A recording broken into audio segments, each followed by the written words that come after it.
And what I would say to the people who really care about stuff, who are like, no, I want this way. I want this to look this way. I got to have all Milwaukee drain cleaning tools so they all match. I would say like someday you're not going to care about that. Hey, Jared Williams, what's going on? What's up, dude? You like that intro? I just Yeah, it thought was of good. that. Yeah, I thanks. love it. Yeah, it's cool. Extra noises in there. How's your day going? Dude, pretty good. Pretty good. Oh, We just hey. had our first set of coaching calls today. Oh, yeah. Yep. How'd that go? I mean, I was there, but what'd you think? Yeah, I think it went really, really well. Hopefully, provided lots of value to those guys. Mm-hmm. Get them rocking and rolling their plumbing business, which would be cool. Yeah. What is Pretty cool. something about the plumbing business that strikes you? I don't know. Let's see how to phrase this. Like, what's like the easiest part of the plumbing? We always talk about what's really hard. Is there anything that's like easy or like something that when you grasp it, you're like, oh, dude, psst. Like, is there something like that? It's all new to you at that time. So Mm. but now I look back on it and I'm like, oh, this is just it's easy, right? Like I feel like I could go start up a plumbing business anywhere and it's just a matter of okay, I gotta get this in place, this in place, this in place, this in place, Hmm. this in place, this in place, Hmm. and we're off to the races, right?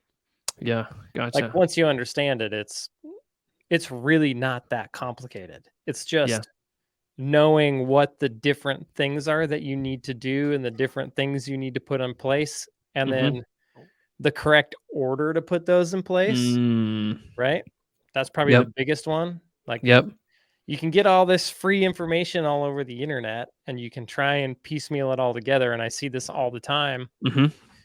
but they're like, you're going to miss stuff. And so the beauty of having like a course and a coach is you know like okay I need to do this and then this and then this Right. and then Right. this and then this and then all of a sudden I have this plumbing business that runs and makes a bunch of money, right?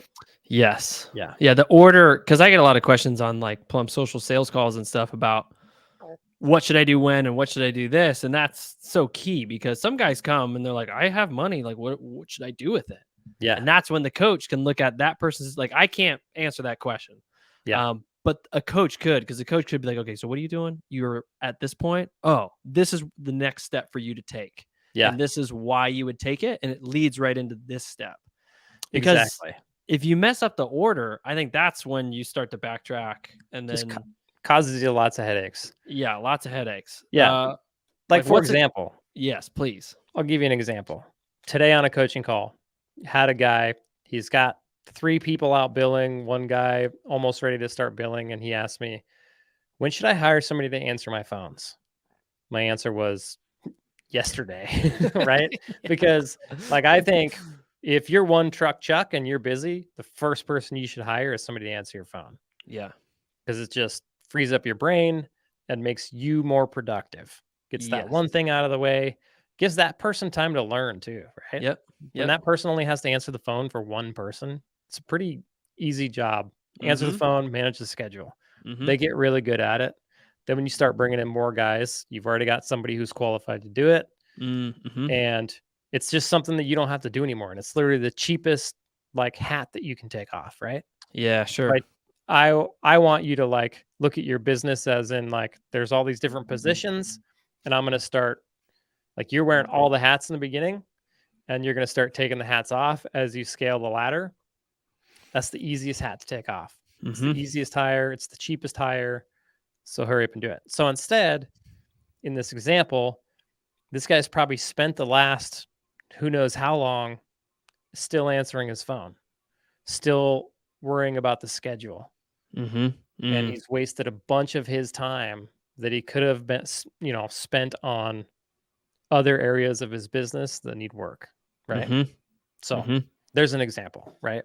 Doing Yeah. something out of order that ends up costing you didn't really cost him any money, but it cost him a lot of time. Yep.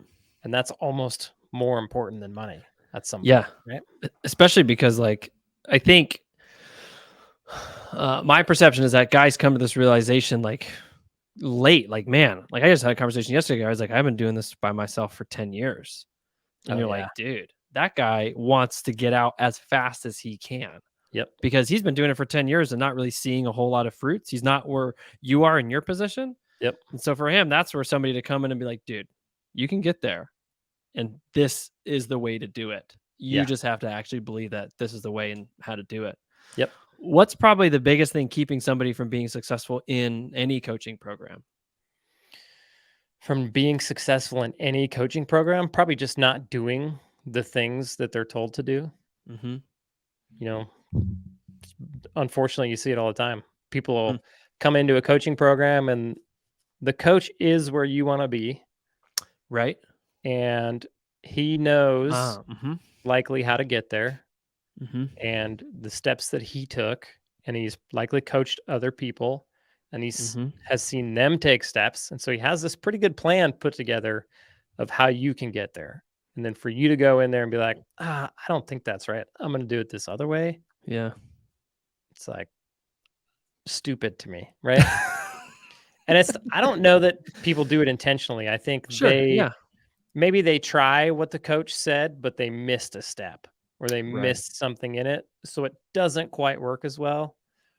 And then they just abandon the whole idea rather than going back and saying, okay, what did I miss in this? Like, Mm-hmm. or, every market is slightly different. Every business is slightly different.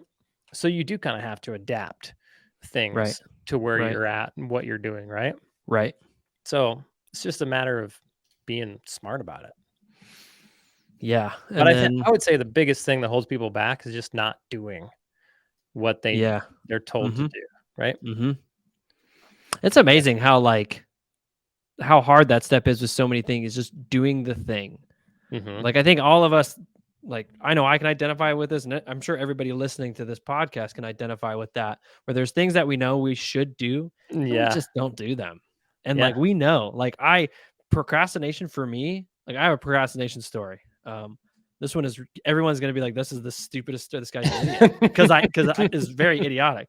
So we get our milk from a person who brings it into town straight from the cow. Comes in these half-gallon glass jars. And so me, I put them in the bag in the back of the truck. I'm rolling around. I hear a suspicious noise. Lo and behold, I've broken one of the jars. There's a half-gallon of milk cascading through my truck, up to the front, down to the back, under the floor mats. And I go, oh my gosh, this sucks. It's still wintertime, right? Still cold. I drive home. I tell my wife, and she's like, don't worry about it. I'll clean it up. I can clean these things up really well because she's really good at stuff. And I say, you know what? This is my fault. I'm going to take responsibility. I'm going to clean this up. And what I did is I took a vacuum, Jared, and I vacuumed it up. And I said, that's good enough. And I put everything back and we go on with our lives. 2 weeks later, there seems to be a suspicious odor in my vehicle, as if somebody may have just spilt milk and not cleaned it up properly. And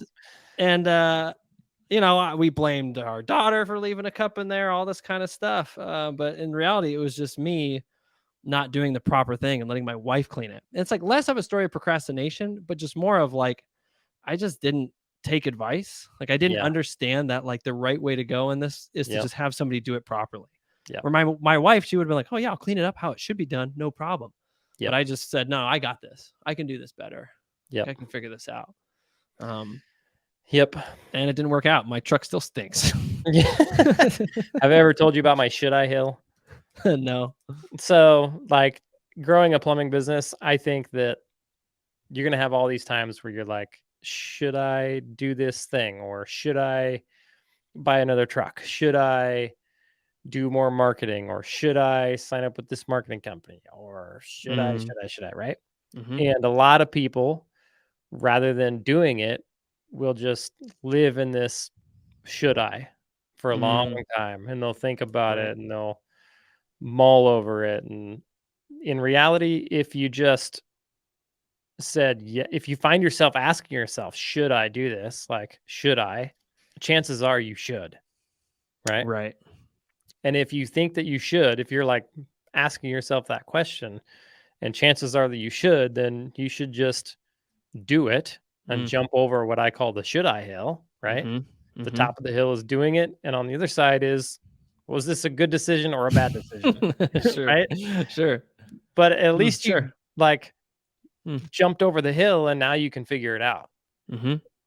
This is really good, or this is terrible. I Right. should probably stop doing this, right? Or I should Right. do something different. Right. And then you gain that opportunity to learn how to make better decisions, right? Sure. And a lot of people just live on the other side.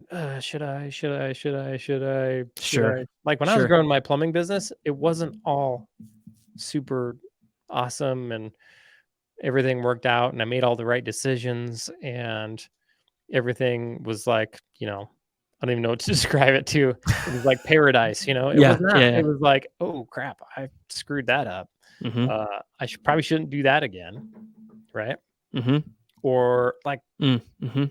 even in marketing, it's like, should I do radio? I tried radio, and then at the end of it, I was like, that was a bad decision. I'm not going to do that again, right? Yeah. But I did all sorts of dumb stuff that I felt like should I do, but I never sat there and mulled over it. It was just like, go, let's go. Just keep Sure. going, Yeah. right? Let's just Mhm. make this decision, get it over with, and then find out if it was a good decision or not. Yeah, and then I guess learn from it and then realize that you're gonna have a similar situation come up later, Yep. and now you know more. Yeah. Yep. I mean, if you're looking at a decision, like think about this. If you're asking yourself, should I? You likely don't have enough evidence to Mhm. prove to you that you shouldn't. And so the Sure. only way you're gonna get that evidence is if you do the dang thing and make a Yes. decision and then go, "Okay, I got evidence now, and it's conclusive. That was a good Mhm. idea or a bad idea," right? Mhm. Hmm. So, yeah. I Hmm. think, like, you asked about the biggest mistakes people make. Mhm. Not listening and just not doing, that's one, but then Mhm. the other one is, like, taking too long to make a decision. Like, Right. Yeah. way too long, right? And so Mhm. they never go anywhere. They just get Mhm. stuck. They'll mull over a decision for 2 months on whether or not they should do more marketing, and in turn, they miss out on a ton of call volume, and then they can't hire another guy and all Yeah. this stuff. And not even that, like, think about you're putting all your attention in this, "Should I make this decision?" Mhm. And even when you make a bad decision, at least you were able to take some of your attention and put it towards something that was gonna build your business, right? Sure. Yeah. So you can suck up all your attention in this world of not making decisions, Mm. and it's like a lose lose lose. Like you just Mhm. lose everywhere, right? Hmm. Make them quick. If you're saying should I, just make it. Jump on it. Gotcha. Yeah, Gotcha. yeah. Huh. I Kinda think. sounds like, go ahead. I think. Well, you go ahead. Well, I was gonna bring up the idea of, like, listening to our guts in certain things Oh, and dude, how I've been learning that lesson lately. yeah, that are and it's weird because some people are really good at listening to their guts, um, but it's a weird thing to sort of, like, when you recognize that your gut has told you something and you didn't Hmm. listen, and you come out the other end and you're like, "Oh, wow, I sort of knew that this would go this way." Yep. And then it's kinda weird to be like, "I guess I'll just listen to my gut because everybody says it, right? Everybody's like, "Well, just listen to your gut," and I go, Yeah. "Right." But not really, right? I listen to what my brain No. says, right? Like, I wouldn't Yeah. listen that sounds weird to me, but then you get proven enough time where you have an instinctual reaction to a decision, a choice, an idea, a person, and you're like, "Huh, I should listen to that and just go with that, and Yeah. then we'll just see what happens." Yeah. Probably like a month ago, I would have told you never listen to your gut. Always listen to logic. Like always make logical decisions. Yeah, yeah. But now, like I've had a lot of things in the last month where I was like, man, I got a gut feeling about this, Mm, or maybe I've had a gut feeling about it for a long time and I mhm. never listened to it and it just bit me in the butt. I Yeah. was like, man, if I would have just listened to my gut, like I could have been so much further ahead than where I am today because I wasted so much time Yeah, dude. because I instead went, man, my gut's telling me this really strong, but I'm gonna listen to logic here, right? Right, yeah. Or well, and it's not even logic, right? It's like, I'm gonna listen to the vision of the future that I perceive with Yeah. no reason to perceive it. Yep. Because it's like when we like have these logical ideas. A lot of these things, it's like we're presented with a choice that will give us a different future than what we have right now. And we say, okay, well, if I follow this choice and if they do that correctly and I do this and they do this and I do that, we'll arrive here. And the Yep. gut's like, what are you talking about? Like, that doesn't make any sense. Like, you just Yep. made up a bunch of words and then said that it's logical because it follows a progression that you made up. Yeah. Like, why don't you just Yep. like, no, don't do any of that because I have a feeling that this is not right. Yes. And listening to our gut, I think it's something that we underplay. And every time your gut's not going to be right all the time, right? Sometimes it's going to be No. wrong, Yeah. but that's when you learn, oh, okay, it didn't work out that way. Yes. What do we do from here? Yep. Hmm. Yeah. I'm definitely going to follow my gut a little more in the future. Yeah. I'm going to remind myself to follow my gut because it's the easiest thing to forget if it's not habit. Yes. Yep. Especially when I have a strong gut feeling. Yeah. That's when I'm going to go, okay, what's going on here? Why do I Yeah. have this feeling? Yes. Yep. Like, and like in my mind, like strong is enough for me to pause when a decision would seem to be obvious. Like if Yep. somebody presents me with like, this is a really good deal, check it out. I think it's a great deal. And I go, huh, that right there is enough for me where I should be like, I need to think. I need to like actually I gotta wait. Because something isn't quite right here. And I Uh-huh. don't know if I'm gonna accept this idea yet. Yep. Um You're probably I mean, remember when you bought that car?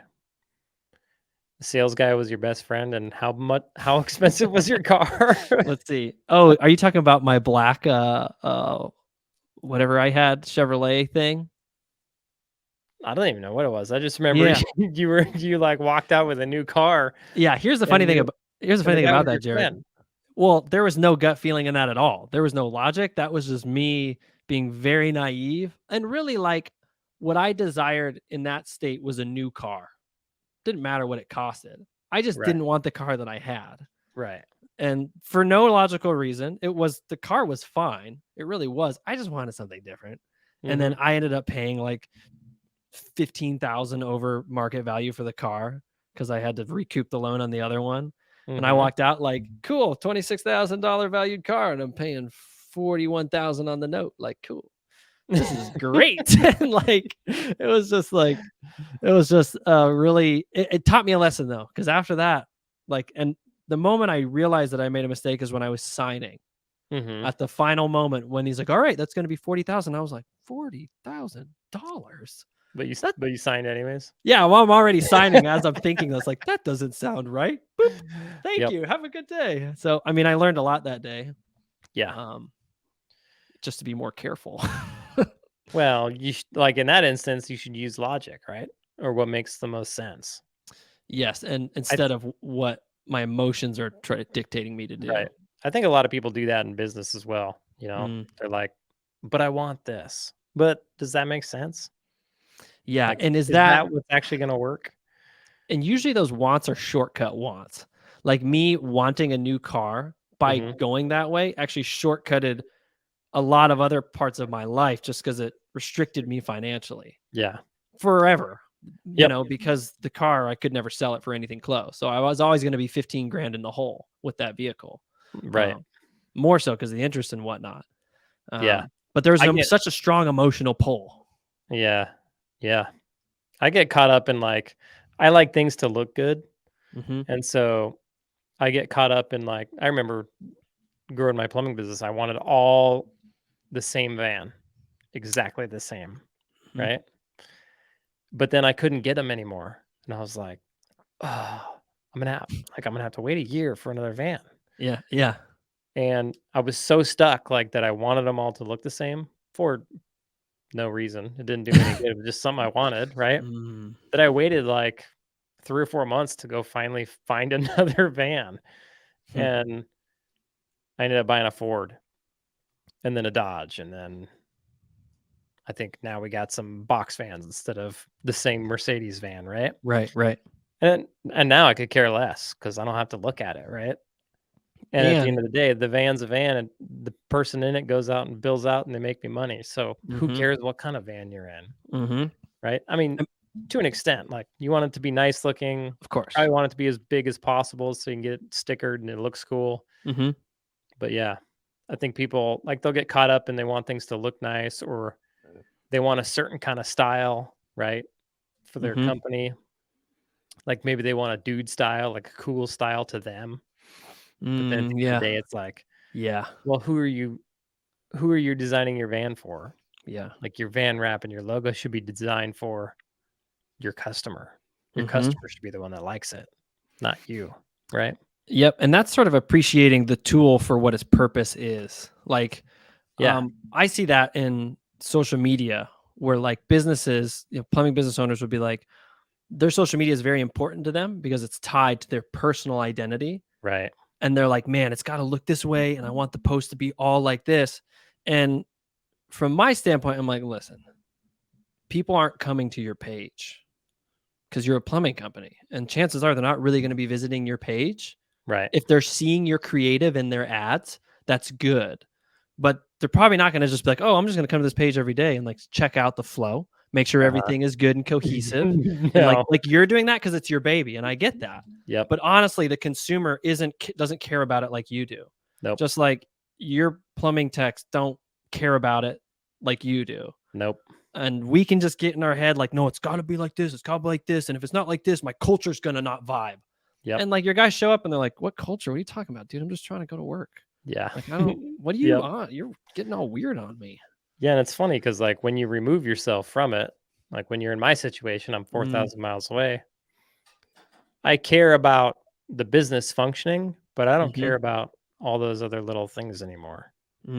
It's more about function, like getting this thing to make me money. So if developing my culture in a certain way is going to allow me to keep technicians and get more technicians and have them make me more money, great. But if it just makes me feel good or whatnot, I don't care anymore. Right. Just like I don't care what kind of vans we have. Right. I could care less. Is this van going to make me money? Cool. let's buy it, put it on the road. Yeah, cool. Sounds good. Sounds like it's a van we need. Facebook, what's on there? I could care less. Does it get views? Do people look at it? Do people react with it? Do they see my logo? Good. Right? Cool. Yeah. So I think when you're in it, it's easy to be like in it and care about a lot of things that that likely don't matter. Yep. And like they matter. They matter to you, right? And that's fine that they matter to you, but we still have to appreciate what it does, its function as a tool within the business model. Yep. Like it's sort of like, let's see, I wonder if I can make this analogy if I can get there.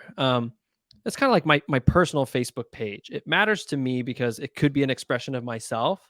But if it just goes away and I don't look at it, it doesn't really matter. Right. Like doesn't really change how my life runs. Right. There's something in there. So it's just like, it's very easy for us as humans to overvalue things. Like for me, I overvalued having a new car over the financial position it would put me in. Right. And so I went with that instead of like, no. Don't be an idiot. Like, it's okay. Let's just keep going, And then like 2 months later, when your kids threw French fries all over the back seat, you're like, what did I need a new car for? Yeah, exactly. Because it just didn't really pencil in that way either. Yep. Same. It's the same thing with business, right? And what I would say to the people who really care about stuff, who are like, no, I want this way. I want this to look this way. I got to have all Milwaukee drain cleaning tools so they all match. I would say like someday you're not going to care about that. Hopefully sooner than later. Yeah. And I would even say like, if your plumbing business, if your passion is something that isn't plumbing and you want your plumbing business to be the catalyst for that passion, then you can put all your personality and identity into that over there, but just let your plumbing business run as efficiently so it can actually cash flow that dream. Like if your dream is to build wells in Africa, you could position your plumbing as like, we love wells in Africa and that's part of what we do. But at the end of the day, you just need to make money as a plumbing business. enough so that you can actually invest in building wells in Africa in its Right. own entity. Yep. So like everything sort of can exist in its own way really well. Yep. And if it doesn't totally hit every little pain point that you want to fix in the world, that's okay because it's not its purpose. Plumbing Yeah. business is to come to my house and fix my toilet. Yep. That's what I want it for. And for Everything the on owner, top the is purpose cool. is to make you money. That's it. It's the Yep. only purpose of it. Yeah. If you've got another purpose for it, then you don't really have a business. You have a hobby. And I don't know. If it doesn't make you money, like if it doesn't make you money, you just have a crappy Mm. job, I think. Yeah. If I guess if it doesn't make you money, you probably just have a problem. You do. You have a lot of risk for something to not make you money. I mean, you think about the expense of running a plumbing business, and just the risk of it. If something happens and you have zero margin, you're making Mm. zero money, or you're making very little margin, very little money, Mm-hmm. you have a lot of risk. A lot of things could happen, especially if you've got multiple guys, multiple vans, expensive tools. You're responsible for payroll, paying people well, Right. taking care of your customers. That's a lot of risk to not have something make you money at the end of the day. Mm-hmm. So it'd be kind of silly to treat it like, you know, something that's not intended to make you money, because Yeah. it's a business and that's what it is. Yeah. And this goes back to conversations that we've had multiple times, which we could just talk on forever. Mhm. But everybody has to get out of their mind that making money, because we like to think for whatever reason that, oh, I'm not in it for the money, I'm in it for the good of doing what I'm doing. And it's like, dude, you can be in it for the money and for the other thing. But Mhm. don't lie to yourself and say that you're not in it for the money, because if you Mhm. weren't making any money, you probably wouldn't be doing it. Like No. if that owner knew of, like if you were like, "Oh, Joel, I'm going to start a plumbing business. I'm never going to take a paycheck and it's never going to be an effective source of income for me, but I'm going to do it." I don't I don't think you would do that. Nope. No way. Yeah, cuz so at the end of the day, Heck like no. it is about making money, but it can still be a really good thing. Things that make money aren't inherently bad, as much as some people like to think that way.